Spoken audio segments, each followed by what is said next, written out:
Hi, Vincent. How are you?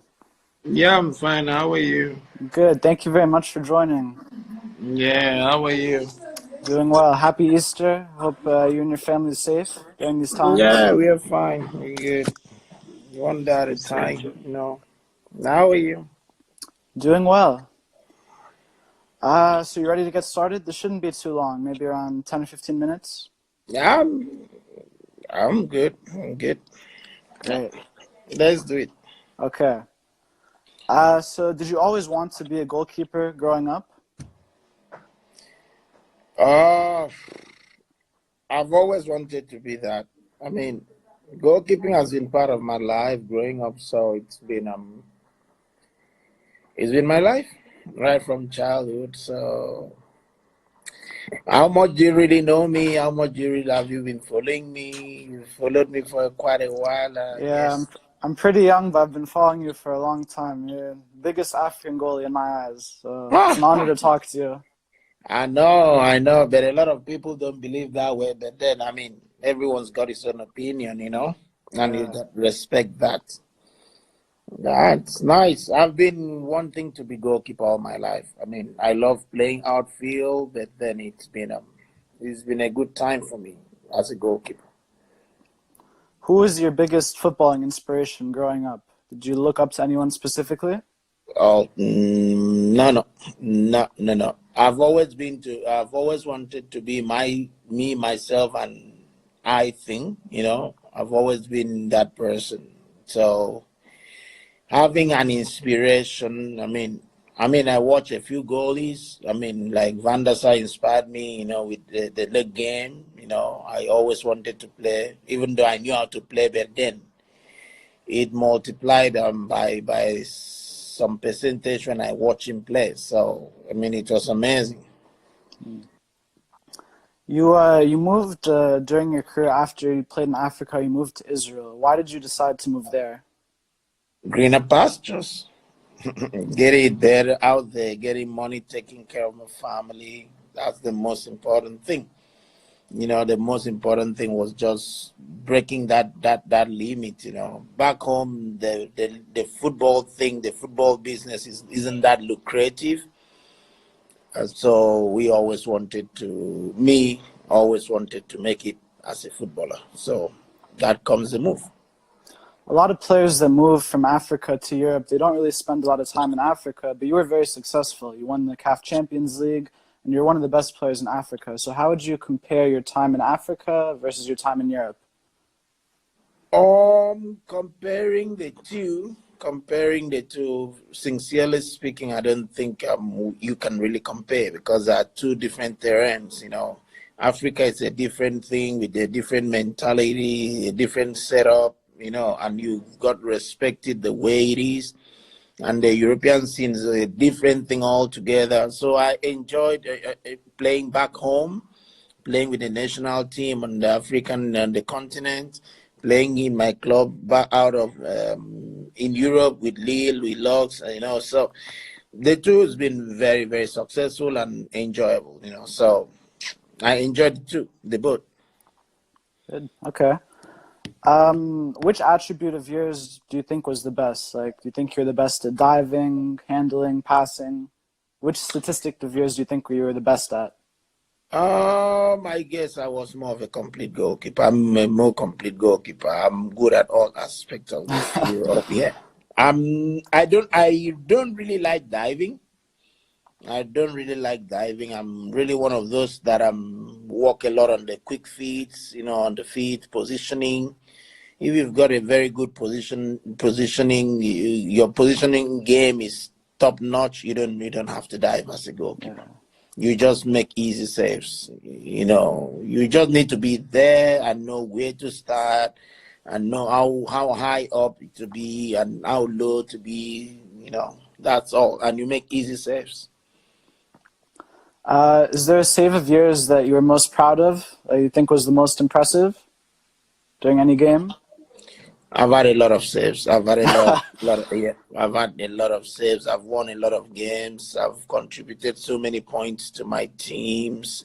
So I wouldn't really be able to say, oh, that particular save stood out. But then If I would say a particular save in my career is those are the saves that got us the cup at the Nations Cup. You know, they save and they save against Checo at the World Cup that got us qualified for the other round. You know, those are important saves that I keep in my head, and I smile whenever I see them play. So you talked about the national team. What was your favorite moment with the national team? Was it winning the Africa Cup of Nations, playing at the World Cup? Of course, you can't compare. Winning the cup, I will not trade that for anything. I won't trade that for anything. That's lifetime event, lifetime memory, lifetime. You know, it stays with us. It stays till we grow old. It stays till we die. It stays till our. You know, most of the people that want it back are dead, but then they still talk about them because they want it. So, and I've been opportune. I've been so blessed and lucky to win. To win on the winning side, so I mean I'm happy. So I guess that will stand out for me. Okay. We have a question from Powerful FJ. He says, against Tunisia in 2004, you didn't save any penalties in the loss, but 2 years later, you saved 2 spot kicks against the same team. How did you feel after that game? 2 years later, I saved 4 spot kicks, so I don't know where he got that his statistics right. He should check his statistics. I saved 4 spot kicks, not 2. I guess but then, you know, we grow and we grow and we grow and we grow and we keep growing. The worst thing in life is never learn. If you don't learn, if you don't have the experience, if you don't grow from the days of old, then you just gonna have a problem. But I didn't stop any sport kick in 2004. Probably I wasn't good enough for the sport kicks. Probably it was not just my day. Probably the kickers were very good. You know, there could be a whole lot of things attributed to that. But then the important thing is that the following year I came out smoking hot. You know, stopping four out of 6 or 8 penalties. It's out of this world. Do you think a big part in football is luck, or do you think a lot of it is more mental and skill? A little part of luck in life. I mean, I'm a Christian. I believe in God's favor. I believe I'm religious, but the rest is just work. And that's why I like some coaches. You know, some coaches they just work on specifics. You know, and that's it in football. Work on your specific as a striker. Work on your kicks, your pass, your positioning, your runs. You never lose it. As a goalie, work on certain things. Specifics is what matters in football. Then you hope on God. You believe in luck. You hope on luck. But luck for me is just a tiny little bit of it. Okay. I have another question from Tosin Holmes. He's Nigerian, a big fan of you. He asks, why did you try to lift the referee after the final whistle in the AFCON win? Ecstasy, joy. You can't compare that. You can't believe that, you know. Ecstasy, something. It's just something for the moment. He just came up, boom, and oh no, I missed this one. But then you can't compare the joy, the feeling at that moment. Yeah, you can't compare it. It's something. It's a moment you just realize, boom, guy, we've won the game, we've won it, we've done it, we've made history. You know, even if it's a goalpost, I would have ripped it off. Trust me. Who would you say is the hardest player you came up against? Oh, for now, none, because I was too strong for everyone. Not even Messi? I was too strong for him. He confessed. This guy is out of this world. So, really, with due respect to the strikers, I would not really think. I can't really think of one player. I think the only player that has scored more than 1 or 2 or 3 times against me in my career is Cavani. Cavani? Okay. Yeah, I think that's the only striker that has scored multiple times. Lacazette scored a hat trick in one game. But apart from that, others have been relying on either set pieces, something, to score against me. I was too strong for a lot of people. Well, on the other side, you yourself have Are, scored a are lot you of are you goals. Tunisian or Algerian? Egyptian. Egyptian. Oh. Any good moments against Egypt? And for me, no. I can't. The moment I remember is when I lost 3-1 against Egypt. First game in Angola, 2010. I think 3-1 we lost. It wasn't a good game of ours, but then this happened. But the rest, I think, for us, Egyptian teams have always been strong opposition. Strong team from the club sides and from the club sides to the national team. We've not really get a grip of beating them. So this is it. Well, on the other side of scoring, you yourself have scored a lot of goals, which is very unusual for a keeper. What about it puts you aside from other players? Why don't we see more keepers scoring? It's the belief. A lot of players wants to get on the score sheet. A lot of players wants to increase their tally. A lot of players wants to, So for you as a goalie to also want to achieve that, there must be a certain level of confidence and trust. I had it at a point in time that I could score any goalie from the sport. My team also had that because we were missing a whole lot of penalty kicks when I was in Israel, my team. But then, when I came over to Lille, I had a lot of people that could score. Even if there were 10 goalkeepers in the goal, they could score. So there was no need me kicking penalties. Speaking of Lille, we have a question from Ben Jack. Did you talk to Victor Osimhen about him joining Lille? I'm so proud of Victor, first of all. I'm so proud of Victor. There's no Nigerian player that will come to Lille that they won't ask me. So let's stop it there. There's nobody that will come to Lille as a Nigerian that they won't inquire about. Even most people that come to France, even still in Israel, they'll call me. They send me a message. Do you know this guy? How is he? Have you heard of him and all that? So that I don't want to talk more about that.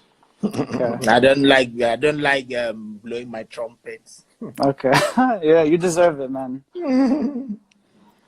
During your career, did you ever turn down a move to a bigger club? Or were you ever close to moving to a really big team?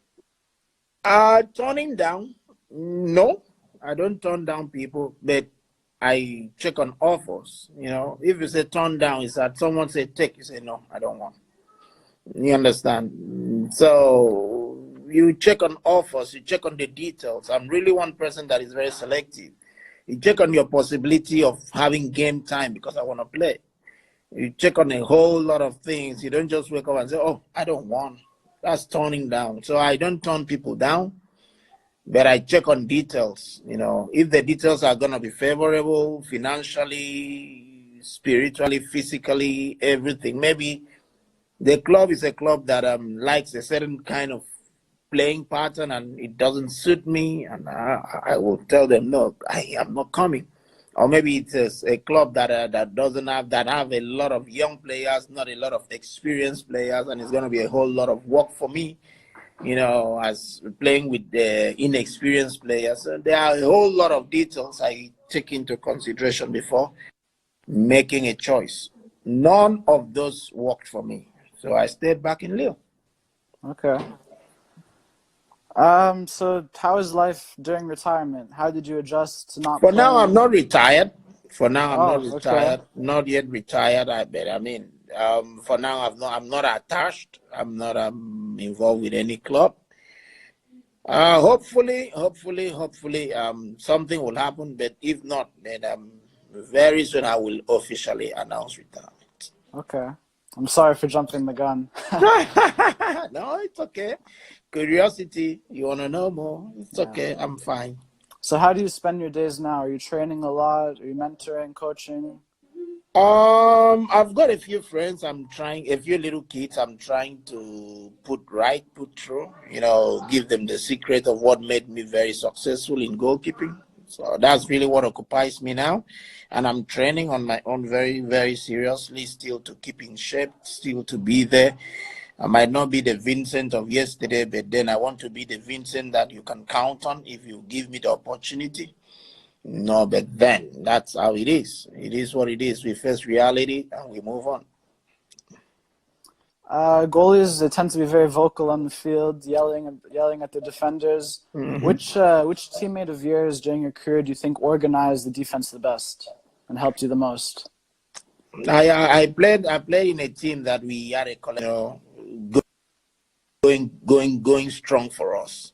That collective thing, this one was speaking, this one was speaking, this one was saying, I'm doing this, take care of him. A team that communicates, a team that speaks, not a team that one person was the leader, one person was the champion, one person was the hero. I was never opportune to play in such a team. Barcelona can close their eyes and say, oh, Messi is on the field. We don't even need to do anything. If he has 3 opportunities, we'll score 2. Same with Juventus now. When Ronaldo was also with Real Madrid, same with them. But then, truth, I never had that. Okay. We have a question from Benny Ibe. It says, why don't you go back to the Israel League? Why don't I go back to Israeli League? Because I didn't have the opportunity that I wanted, and I did not just want to go back to the league to play with anybody.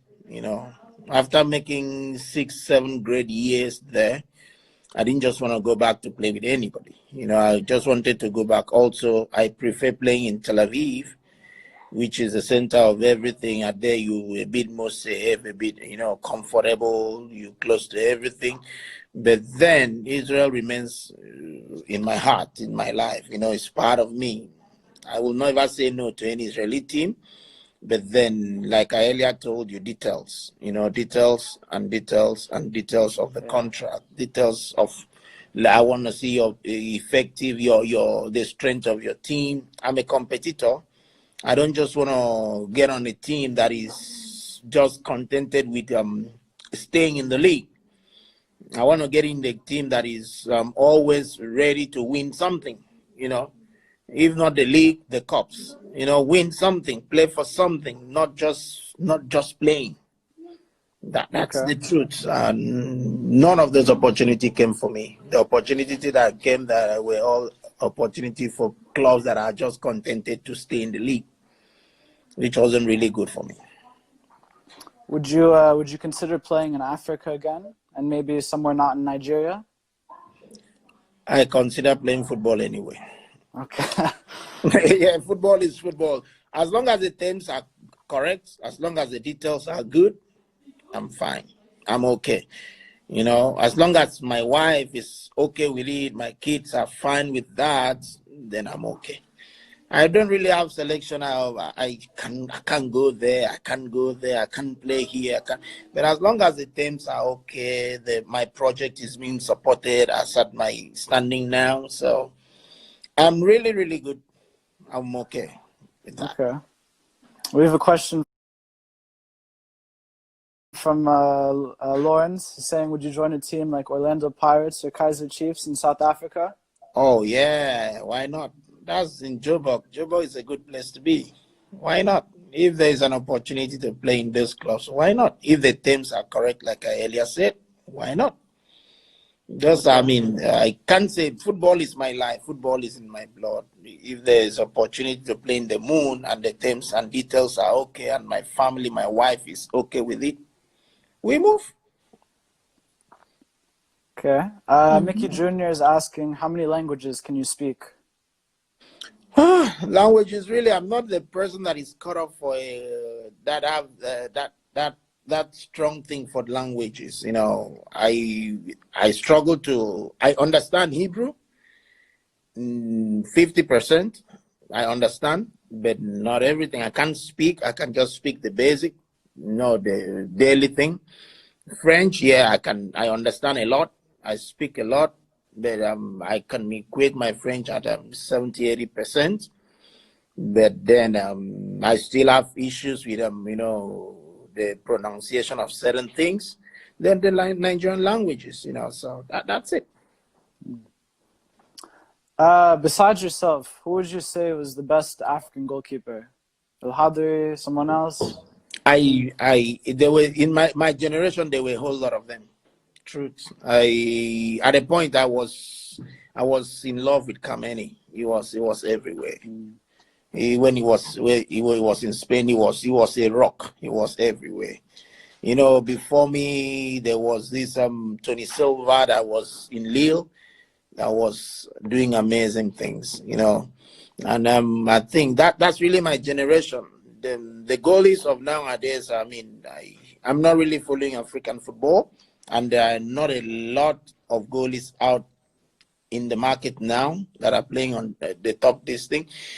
But truth, my generation, those were the two, three guys that I really saw, and the Nigerian guys that were with me in the camps, really. Okay. Right there now, was this guy Kingston in Ghana, yes, very formidable. Yeah, he was solid. Yeah, he was good. He was very, very good. I admire, the Egyptian guy. I forgot to mention him. Your goalie. El Hadri. Yeah, he was solid. He was.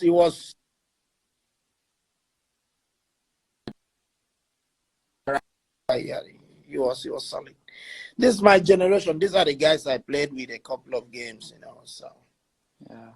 What about right now? Who do you think is the best African goalkeeper? Onana, Onyango? I have watched Onana a lot. I have not really watched Onyango, Dennis. I've not really watched him. I didn't really watch the African Cup, really? The games. Okay. And in the qualifiers, they don't really put it on TV. You cannot really see what other countries are doing. But I've heard a lot about him. I've really heard a lot about him. And the goalkeeper of my country now, Daniel Ekpeyi, had an amazing season in South Africa. That's what I learned. He's a formidable guy. I like him. We met back in the years in the camp. The year we won the cup. We were together in Portugal. He did a great time. But I have seen I've watched Onana. There's a match he was single-handedly he single-handedly got it for Ajax. So there was games like that. But truth, I respect Africa. Africa, we've got talent. We've got great goalkeepers. We've got amazing people. We've got wonderful goalkeepers. Truth. What about during the AFCON, there was some issues with the Nigerian goalkeeping situation. What are your thoughts on the state of the team and the goalkeepers there? Like I've always been saying, football is not one man's game. So you can't blame a goalkeeper for letting in a goal. If you have a weak defense, you build the midfield and put in a strong goalie. If your attack is weak, that's why you have Barcelona playing. They don't have strikers. Barcelona is playing a false nine. So it depends on how you structure your team. So I don't blame a goalkeeper or I blame a player for making mistakes. That's why we make video reviews before and after games, to correct mistakes of people. The mistakes got to start from somewhere to somewhere to somewhere before it ends in the goal. So why do you blame the goalkeeper for it? Yeah, it's very hard to be goalkeeper because all the blame goes to them. A lot of people made the mistakes and you're going to blame the goalie. We 11 on the pitch. Why are you blaming me? There was someone that was supposed to make a foul. He didn't make the foul.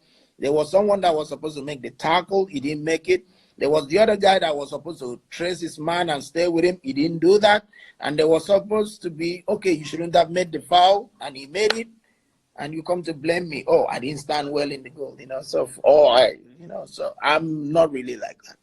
Yeah. Goalkeeping in Nigeria, it's something that has brought a lot of talk recently. Probably the way I left the national team. Probably with the situation that happened. The truth, I'm happy that I'm almost getting over that. Okay. We have another question saying, would you be open to managing in the future and potentially managing the Super Eagles? I can manage anything called manage. Not really.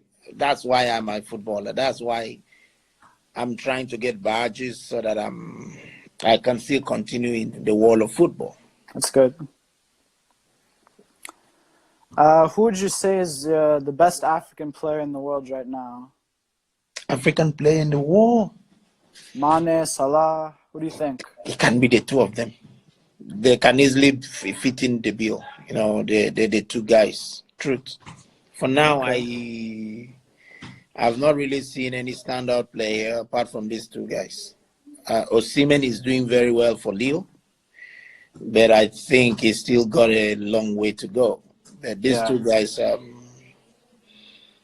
these two guys are doing something else, something formidable. There's a lot of great young Nigerian players coming up. Yeah. Do you think that the new set of Super Eagles can win the World Cup in the future? Of course, we're going to be a force to reckon with. Just wait and see. If the organizers, the organization, and everything is good, Nigeria will bounce back like explosive. Okay. Yeah. That team is going to be very strong. I just pray that organization will be good for them, that the management will be good for them, that everything will just work for them. True, that team will be strong. They've got everything. I just pray that they don't get into the injury list and all that. The truth, they've got everything going for them. The talent is there. They're playing week in, week out in their clubs. So I believe they will make history. I believe so. Winning the World Cup, it's a whole lot of things. It's a whole different platform, different thing. So let's see. I hope they will. I pray they will. I really pray they will. At least let someone do something that a Nigerian team has not done. Yeah, there's a lot of great talent. You just need, like you said, you need someone to put it together. So what are your thoughts on the current manager, Gernot Rohr? I've not played with him. I've never been in his changing room. I've never been in his lineup. I've never been there. He's a great friend. He's a great guy. As a friend, he's a wonderful person. But as a coach, I don't know his tactic strength. You know, football now evolves a lot around the tactic. You know, the tactics gotta be right. You stay here. When they have the ball on the right, you stay there. You block this place. Move only 10 meters and right 5 meters. And, you know, there's a whole lot of tactics. When they push them to put the ball on the left side and we close in on them on the left side, force them to play the long balls. You know, there's a whole lot of tactics about these things. And I don't really know his strength on that. But for a friend, he's a great friend. He's a great guy. But I cannot really talk about his tactical strength because I've never been in his team. So when I'm the person that don't kill people when I don't know anything about them. I don't. Okay. Is there a coach you had in your career who you respect the most tactically and as a team leader? Oh, I've played with two coaches in Lille that were three coaches that were tactically very sound. First was Rudy Garcia. He was excellent with his tactics. Second was the coach. I guess he was excellent with his tactics because of the players he had. There was Eden Hazard, there was Joe Cole, who were offensively very strong. And when I started playing as a first goalie, we had a different kind of coach because of also the quality of players and the different setup we had. We had players that you needed the whole team to be strong together. And he was super with his tactics as a defensive tactics, you know, because we didn't have the Eden Hazard anymore. And we had Heve, the coach that was with Ivory Coast and the rest. He also was a different kind of coach. But I like coaches that are up here. They're brilliant. They can read the game. They can understand that there's a player that is causing problems, and We take him out, we put a man on him, or we put a man to play 10 meters right, left of him. You know, you see a player that plays with the right foot, you let him play with his left foot, he never plays anything with his right foot. You know, all these things. I like coaches like that. So I have been very opportune to, and my coach in Israel, Eli Gutman, excellent coach tactically. So I've been blessed with that. Would you be open to joining the Super Eagles if the opportunity came? Joining as what? To playing with the national team again. First of all, I've always been telling people I can't tell Nigeria no. But then the question has to be, what is the shape of Vincent Enyeama? Hopefully it's always very good. Hopefully it's always very good. Is he match fit? Another question. Nigeria is a very demanding country that you cannot just take people and put to play football. You've got to be very fit. You've got to be ready. You've got to be ready to go. You can't just wake up and say, I want to play for Nigeria. So me, I can't take that risk. If I'm not ready, I can't play for Nigeria. That's the truth. I have to be ready. Then that calls for a question. There's a player that is doing so well. They are the local league goalkeepers that are there. There is Uzo that had the World Cup and he got injured, unfortunately, that is coming back strong. There's this guy in Switzerland that is doing very well in the Swiss league. Why Vincent Enyeama? That has not played football for 2 years, a year plus. Do you understand my logic? So, I mean, I like being realistic. I would never say no. If Nigeria say, Vincent Enyeama, we don't care. We will tie your hands. We will tie your legs. Just standing there. We don't care if you take 10 goals or 20 goals. We don't care. I'm there. You want the best for your country, which is really great to see. I want the best for the country. I want the country to win the games. It's not about Vincent. It's not about me. It's about Nigeria. It's about the green, white, green. This is the truth. Okay. Well, that's it for now. Thank you very much for coming on. Yeah, you're welcome. It's been very, very wonderful. I guess it's the best that we've done. 15. That was not up to 15 minutes, no? I was enjoying it too much. I had to go a little longer. I go as much as you want to go. I'm fine with that. All right. Well, thank you very much. Have a good night. Thank you so much. And one love. Thank you. Goodbye. Viva l'Afrique.